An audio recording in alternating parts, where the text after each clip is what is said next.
The deep snows have isolated the village for weeks.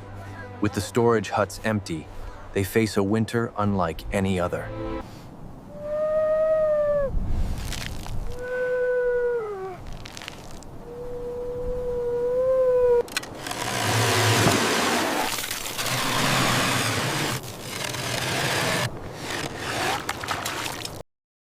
The first rays of winter sunlight barely touched the horizon when Marcus stepped out of his cabin in Anaktuvuk Pass, a remote village in northern Alaska where temperatures plummeted to minus 71 degrees Celsius during the harshest months. He wrapped his thick fur parka tighter around his body, feeling the icy air bite at any exposed skin. At 53 years old, Marcus had spent his entire life in this unforgiving landscape, learning from his grandfather the ancient techniques of ice fishing that had sustained their people for generations. The village of 200 souls depended entirely on the skills of hunters and fishermen like him, especially during the brutal winter when supply planes couldn't reach them for weeks at a time. Marcus looked toward the frozen lake stretching endlessly before him, its surface covered with 3 meters of solid ice that gleamed like polished glass under the pale Arctic light. Today marked the beginning of the most critical fishing operation of the year, one that would determine whether the village had enough food to survive until spring. He gathered his tools methodically, checking each piece of equipment with practiced hands. The ice auger passed down through 4 generations, handmade traps constructed from caribou bone and sinew, and the specialized hooks his grandfather had taught him to carve from walrus ivory when he was just 7 years old. Sarah, the village's 28-year-old schoolteacher, approached him carrying a thermos of hot coffee and wearing layers of insulated clothing that made her look twice her size. She had moved to Anaktuvuk Pass 3 years ago from Anchorage, driven by a desire to make a difference in rural education, but the extreme isolation and brutal climate had tested her resolve more than once. If you want to discover incredible stories of survival and human resilience in the world's most extreme environments, subscribe to this channel because we bring you real documentaries that will change the way you see the world. Sarah handed Marcus the thermos and said in a voice muffled by her scarf, "The council is counting on you, Marcus. Supplies are running dangerously low, and with the storm system moving in from the northwest, this might be our only window for the next month." Marcus nodded gravely, understanding the weight of responsibility on his shoulders. He had successfully led fishing expeditions for over 30 years, but each winter brought new challenges as climate patterns shifted unpredictably, and the fish population seemed to move to different locations. He replied with the quiet confidence that came from decades of experience. "The whitefish are running deep this year, Sarah. I've been watching the ice formations and reading the signs my grandfather taught me. They're gathering in the thermal pockets near the underwater springs, exactly where we set the traps 5 winters ago during that record-breaking cold snap." Marcus assembled his team of 7 experienced fishermen, each one a vital part of the operation that would unfold over the next 72 hours. There was Robert, a 60-year-old Inupiat elder whose knowledge of fish behavior was encyclopedic. James, Marcus's 32-year-old nephew, who had recently returned to the village after a failed attempt at city life in Fairbanks.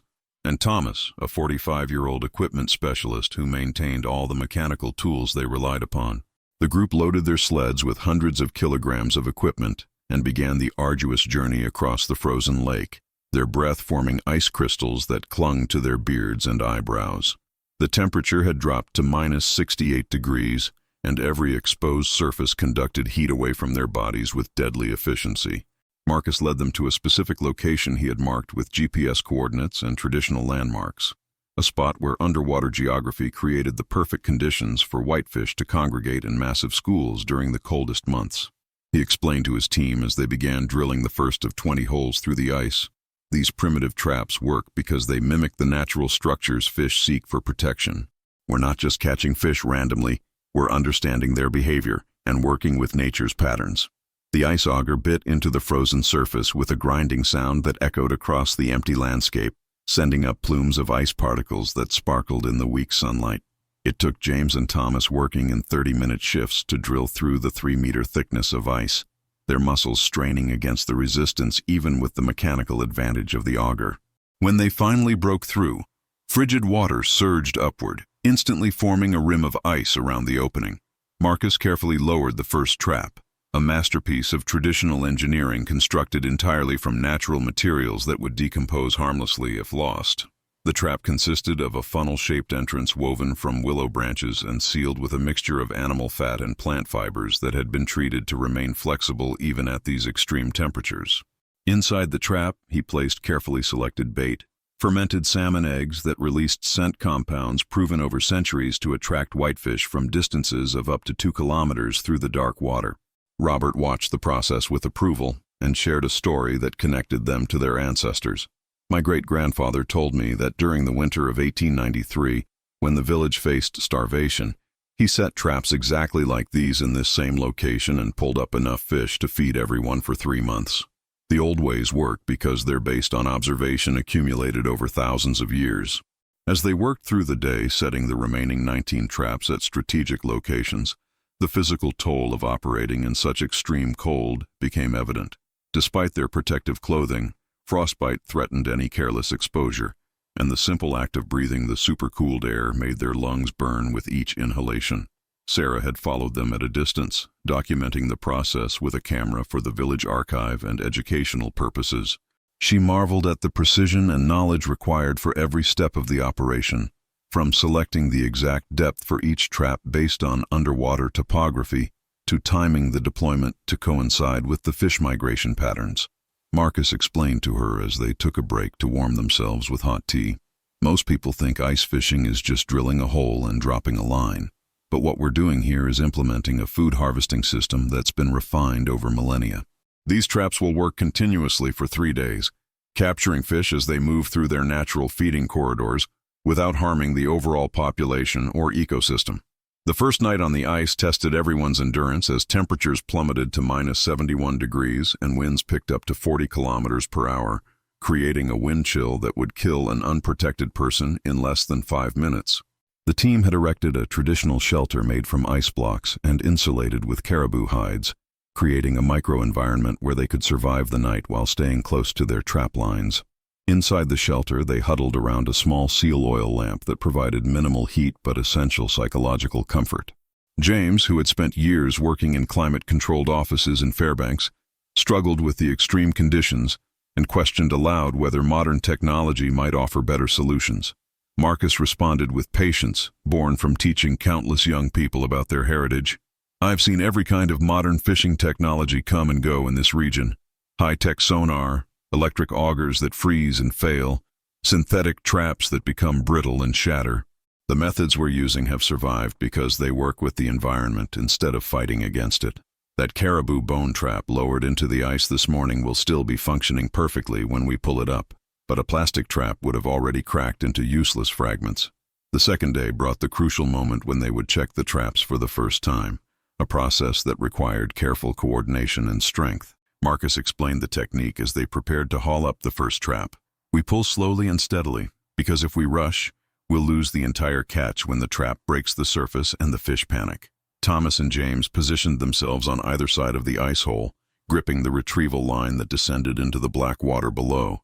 They pulled hand over hand, their movements synchronized through years of practice, feeling the weight increase dramatically as the trap rose through the water column. When the top of the trap emerged from the hole, Marcus's eyes widened with satisfaction. The woven structure bulged with writhing whitefish, their silver scales catching the light as they struggled inside the enclosure. They carefully transferred the fish into insulated containers, counting and weighing as they worked. The first trap alone yielded 230 kilograms of prime whitefish, each one between 3 and 5 kilograms, their flesh firm and rich with the oils that made them perfect for both immediate consumption and preservation. Robert calculated quickly, if the other traps are producing at similar rates, we're looking at over 12,000 kilograms total. That's enough to feed the entire village for 4 months, with surplus for trade with neighboring communities. The verification of Robert's prediction came as they systematically checked each trap over the following hours. The ancient placement strategy had worked perfectly, with each trap positioned at a depth and location that intercepted the whitefish as they moved along their established routes through the underwater landscape. Marcus felt a profound sense of connection to his ancestors as he watched the harvest accumulate. knowing that his grandfather and great-grandfather had stood in this exact spot performing these same actions during their lifetimes. Sarah observed the entire process with growing respect for the sophisticated knowledge system she was witnessing. She understood now that what appeared primitive to outsiders was actually an incredibly refined technology, perfectly adapted to its environment and sustainable over indefinite time frames.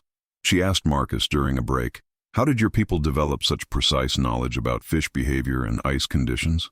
Marcus smiled beneath his frost-covered beard and replied, "Through observation, experimentation, success, and failure over thousands of years. Every generation adds to the knowledge and passes it forward. My grandfather could predict weather patterns weeks in advance by reading cloud formations and animal behavior. He taught me that the land and water speak constantly to those who learn their language." The third day brought unexpected challenges when the approaching storm system arrived earlier than predicted, bringing winds of 80 kilometers per hour and snow so thick that visibility dropped to less than 5 meters. The team faced a critical decision: abandon the remaining unchecked traps and return to the village with what they had already harvested, or push forward in dangerous conditions to maximize the yield. Marcus gathered everyone inside the ice shelter and presented the situation honestly. "We have enough fish already to meet the village's basic needs, but the last 7 traps are positioned in the deepest water where the largest fish congregate. If we can retrieve them, we'll have enough surplus to trade for ammunition, medical supplies, and other necessities we can't produce ourselves. But I won't order anyone to risk their life. This decision has to be unanimous." The team voted without hesitation to continue, understanding that their individual safety mattered less than the collective welfare of the 200 people depending on them. They emerged from the shelter into conditions that tested the limits of human endurance, where the combination of extreme cold and wind created an environment that could kill through multiple mechanisms simultaneously: freezing, suffocation, disorientation, and exhaustion. They reached the final trap locations by following the GPS coordinates and counting steps.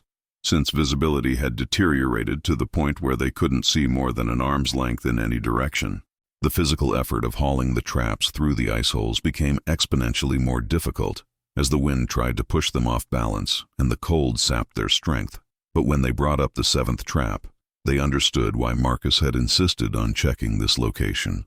The trap emerged absolutely packed with massive whitefish, some weighing over 8 kilograms, their size indicating they were the dominant breeding individuals of the population. Thomas shouted over the wind, "This single trap has over 400 kilograms. These are the fish our ancestors would have celebrated, the ones that provided maximum nutrition and could be preserved for months." They secured the harvest in insulated containers and began the treacherous journey back to the village, moving as a tight group connected by safety ropes to prevent anyone from becoming separated in the whiteout conditions. The return journey took 6 hours, instead of the usual 2, as they navigated by compass bearing and GPS, through conditions where a single mistake could mean death for the entire team. Sarah had remained at the village, organizing the preparation facilities and keeping the community informed of the team's progress through periodic radio check-ins. When Marcus's voice crackled through the radio announcing their approach, the entire village gathered to welcome them and assist with processing the massive harvest. The scene that unfolded over the next 12 hours demonstrated the communal cooperation that made survival possible in such an extreme environment. Every person contributed according to their abilities. Elders supervised the processing techniques passed down through generations. Young adults performed the heavy labor of cleaning and butchering. Children carried supplies and assisted where needed, and the most skilled individuals performed the specialized tasks of preparing fish for various preservation methods, including freezing, smoking, and fermenting. Marcus stood in the community center surrounded by tables covered with whitefish in various stages of processing, feeling the physical exhaustion of 3 days operating in -71-degree temperatures mixed with the satisfaction of a successful mission. The final count confirmed they had harvested 12,200 kilograms of whitefish using nothing but primitive traps, traditional knowledge, and human determination. Sarah approached him carrying a plate of freshly cooked fish and said with genuine admiration, "You did it, Marcus. You saved the village again. But I have to ask, what happens when your generation is gone? Who will carry forward this knowledge?"